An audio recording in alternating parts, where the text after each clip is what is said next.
High gas, আজকে আমি রান্না করব নিরামিষ তরকারি আর লাল শাক। লাল শাকটা আমি শুধু কালি জিরে ফোড়ন দিয়ে রান্না করব।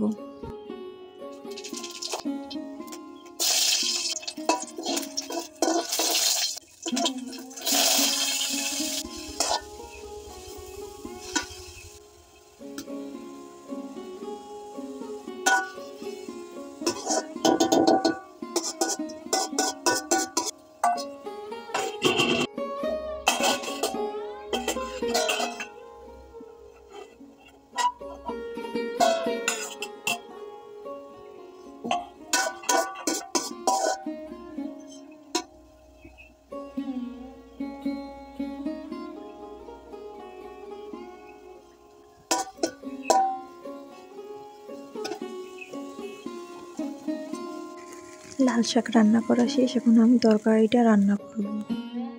কড়াইতে তেল দিয়ে জিরা ফোড়ন দিয়ে তারপর আলু আর শালগমগুলো ভালো মতো ভেজে নেব।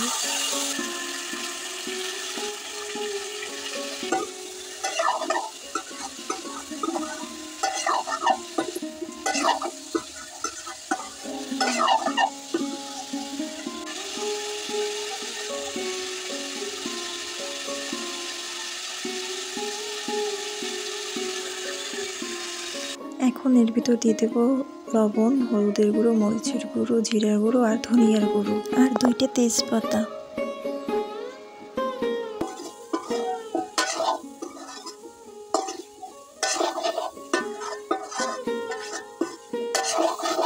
এখন এর ভিতর দিয়ে দেবো গরম মশলার ঝাল, এলাচ আর লবঙ্গ। তরকারিটা এখন ভালো মতো কষিয়ে নেব। এখন পরিমাণ মতো জল দিয়ে দেব।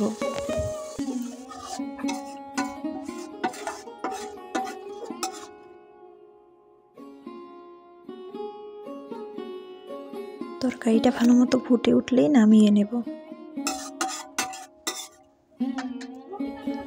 আজ এই পর্যন্তই গাইস, সবাই ফলো আর সাবস্ক্রাইব করবেন। বাই।